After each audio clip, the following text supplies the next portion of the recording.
कहती हो कि दुनिया की सबसे बड़ी पार्टी है। अध्यक्ष महोदय, वो अपना राष्ट्रीय अध्यक्ष नहीं चुन पाए अभी तक। अध्यक्ष महोदय, भारतीय जनता पार्टी क्या है? इस सामने जितनी पार्टियां हैं उनका राष्ट्रीय अध्यक्ष उन 5 लोगों को ही चुनना है परिवार के। हमें माननीय अध्यक्ष जी करोड़ों सदस्यों में से 12-13 करोड़ सदस्य प्रक्रिया कर चुनना है तो देर लगती है। आपके यहाँ जरा भी देर नहीं लगेगी। मैं कह देता हूं अभी 25 साल तक आप अध्यक्ष हो जाओ। ये नाकामी का पर्दा इस बार वक्फ बिल बना है और सबसे बड़ी बात तो यह है कि जिसके लिए फैसला होना है उसकी बात को अहमियत न देना भी नाइंसाफी है। सबसे बड़ी बात यह कि वक्फ बिल के पीछे की न तो नीति सही है न नियत। ये देश के करोड़ों लोगों से उनके घर दुकान छीनने की भी साजिश है। भगवान श्री राम थे, लक्ष्मण थे, सीता थी, लेकिन हनुमान क्यों नहीं थे? हनुमान इसलिए नहीं थे, शायद उनकी जात या धर्म कुछ और था।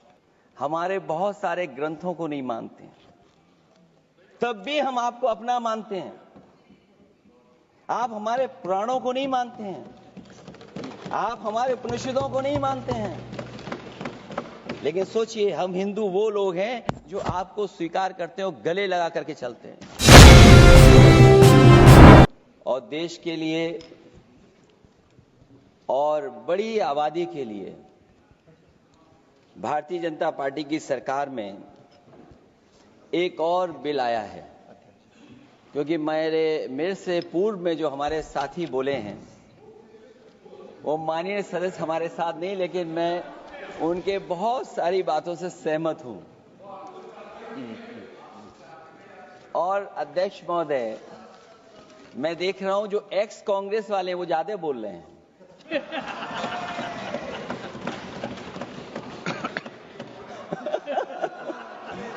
आदरणीय अध्यक्ष महोदय,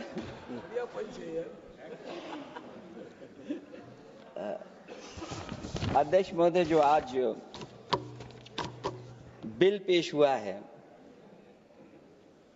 मैं हिंदी और अंग्रेजी को जो कुछ समझ सकता हूं वो यही मैं कह सकता हूं कि माननीय मंत्री जी ने ये कहा कि ये उम्मीद है। ये उम्मीद कैसे बना है? अंग्रेजी में भी मुझे समझ में नहीं आ रहा कि उम्मीद है ये, हिंदी में भी समझ में नहीं आ रहा कि ये उम्मीद है। यूनिफाइड वक्फ, अभी माननीय सदस्य लोग ये कह रहे हैं कि हमारे सदस्य नहीं है यहां पर जो हमारे साथी हैं। लेकिन अध्यक्ष महोदय, मैं ये कहना चाहता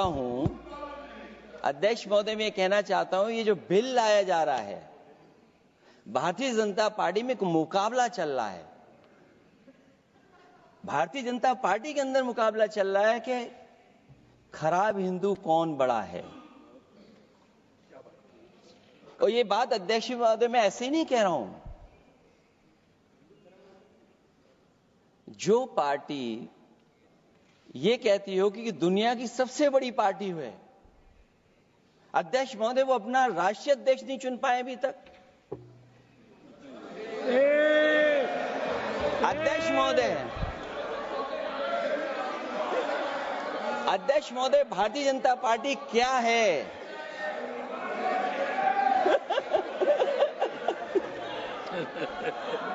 जी, मैं अखिलेश जी ने बहुत हंसते हंसते कहा है, इसको हंसते हंसते जवाब देना।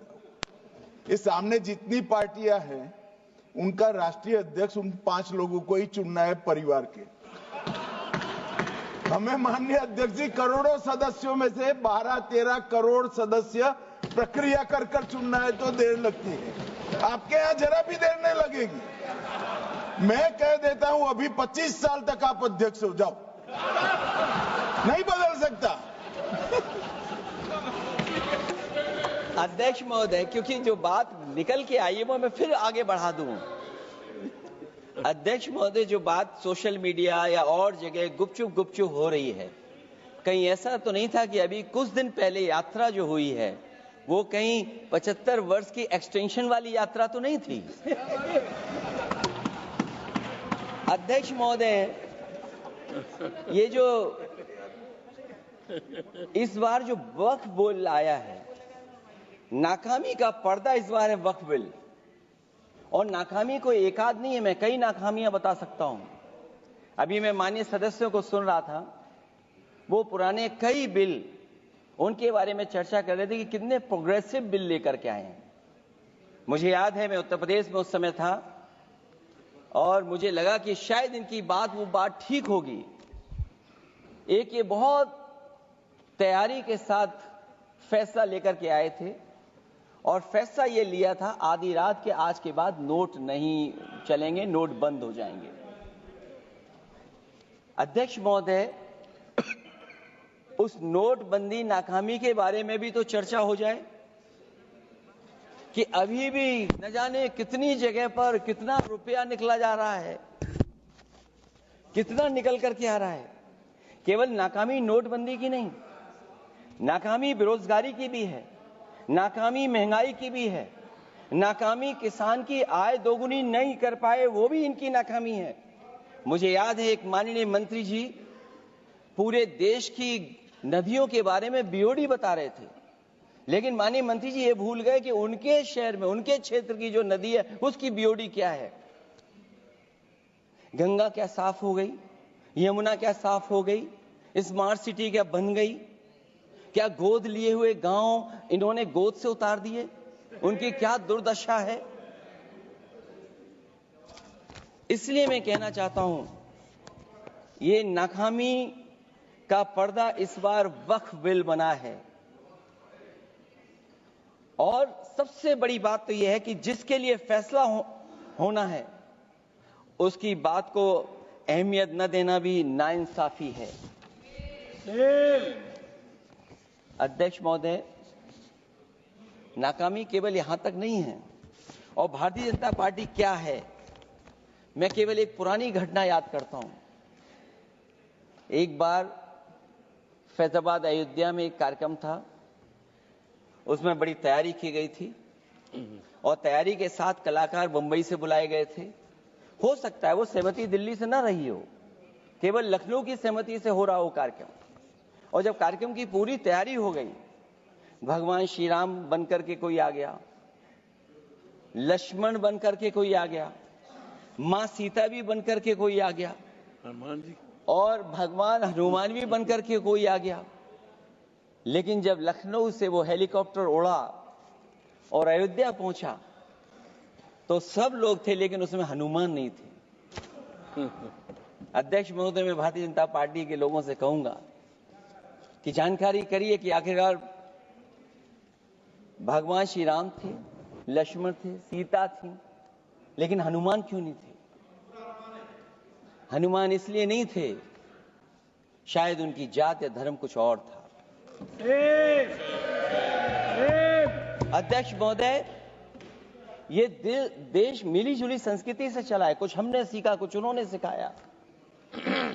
और जो लोग ये कहते हैं कि हम सबको बराबरी का हक देते हैं, अभी कुछ दिन पहले ईद निकली है।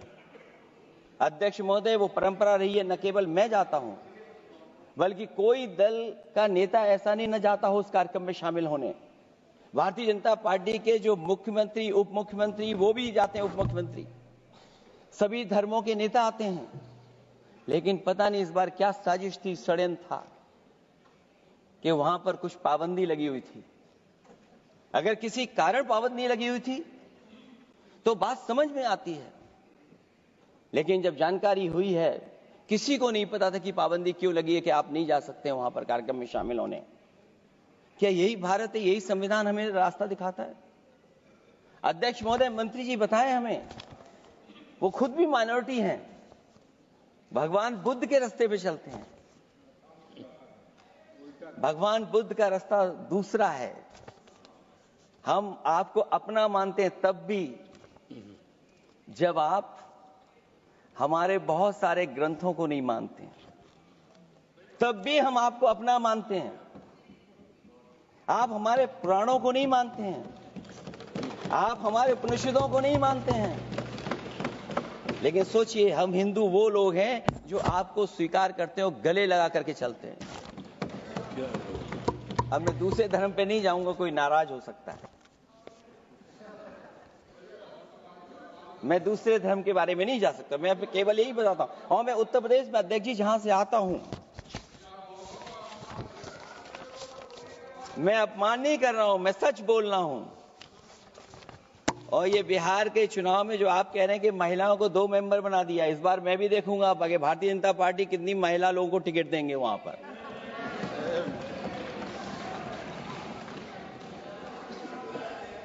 अध्यक्ष महोदय, भाजपा जब भी कोई नया बिल लाती है तो वो अपनी नाकामी छुपाती है। भाजपा वाले मुसलमान भाइयों की वक्फ की जमीन चिन्हित करने की बात कर रहे हैं, जिससे महाकुंभ में जो हिंदू मारे गए हैं या खो गए हैं उनको चिन्हित करने की बात पर पर्दा पड़ जाए। अध्यक्ष महोदय, मुझे खुशी इस बात की कि हमारा धर्म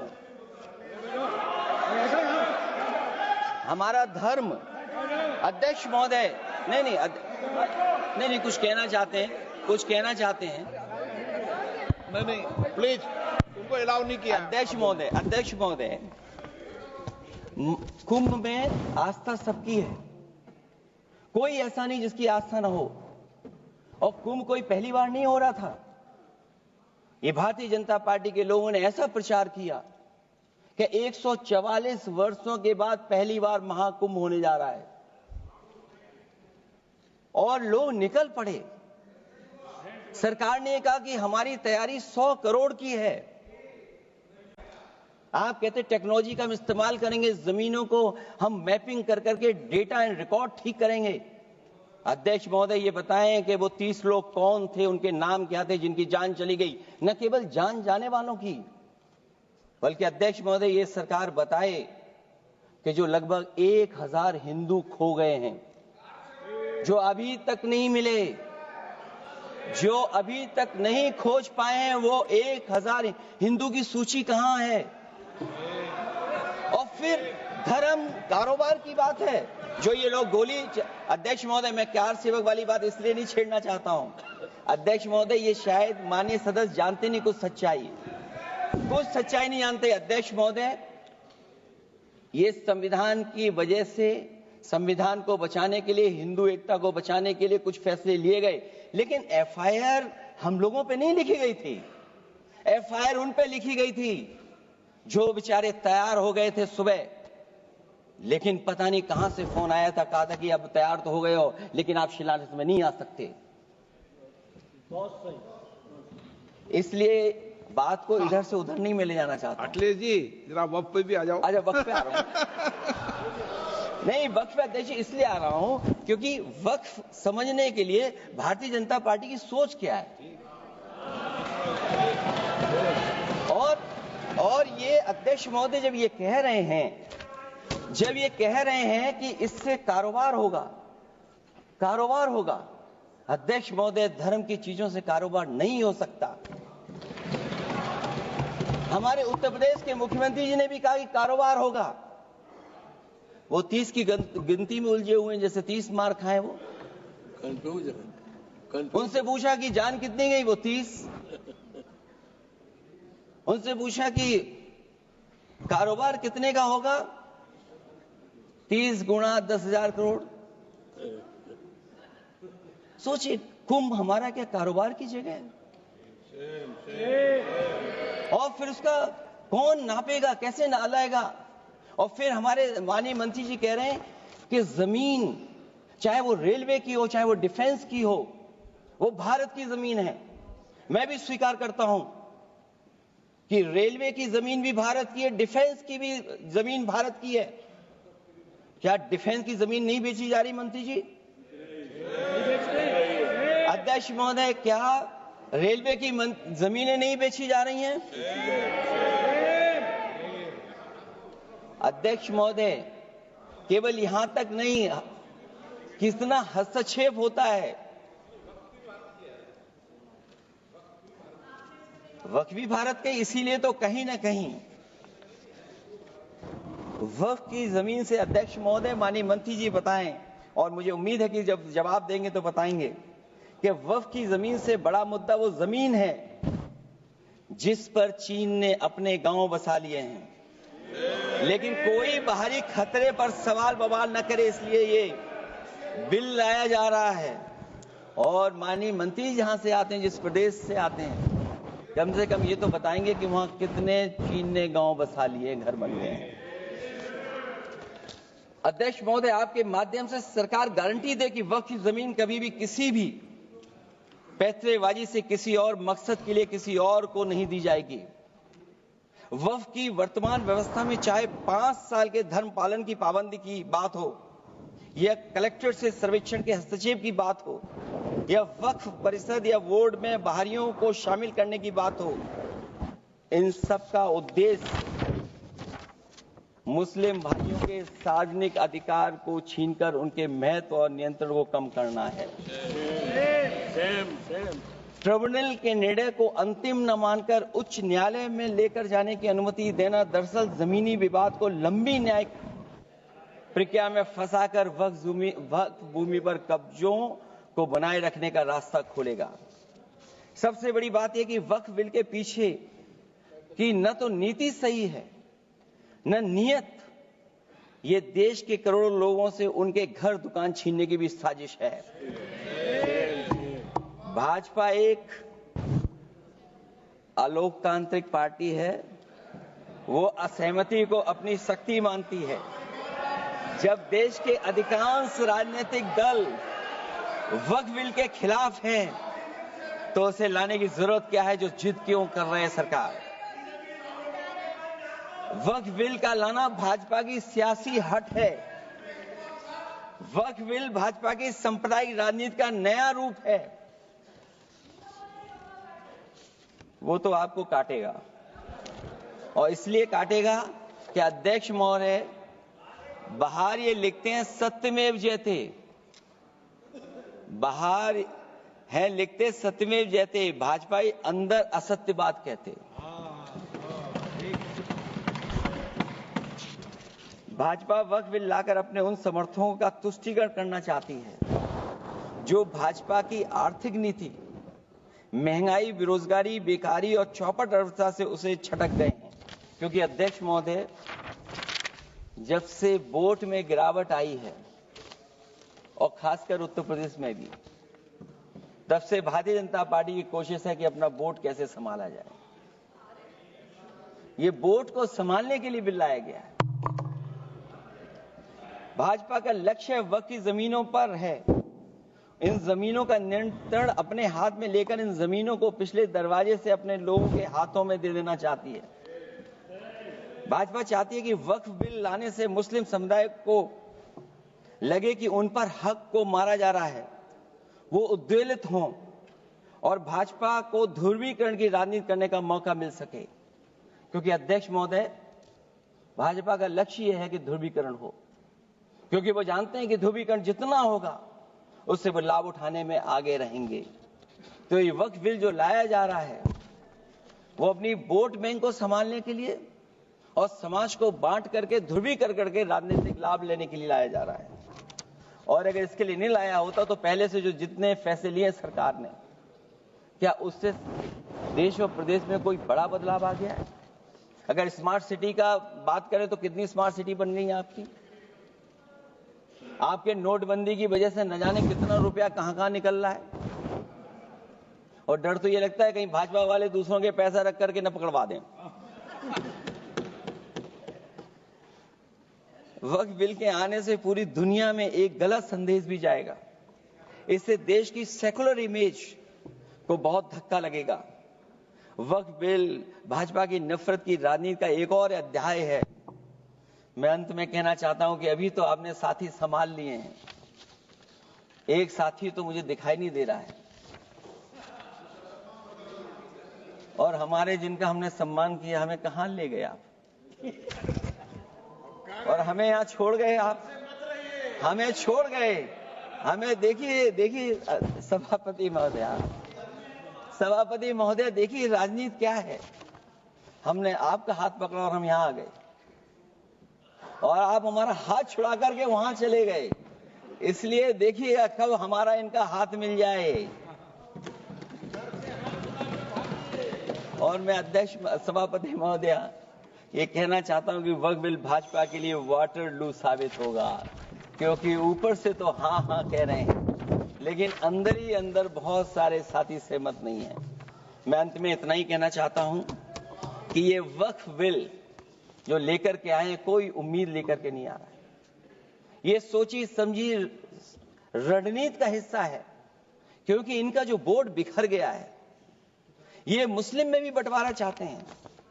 मुस्लिम इस्लाम धर्म में कहीं बंटवारा नजर नहीं आता है, लेकिन इनकी कोशिश है कि इस बिल के माध्यम से हम मुस्लिम भाईचारा में भी बंटवारा कर दें।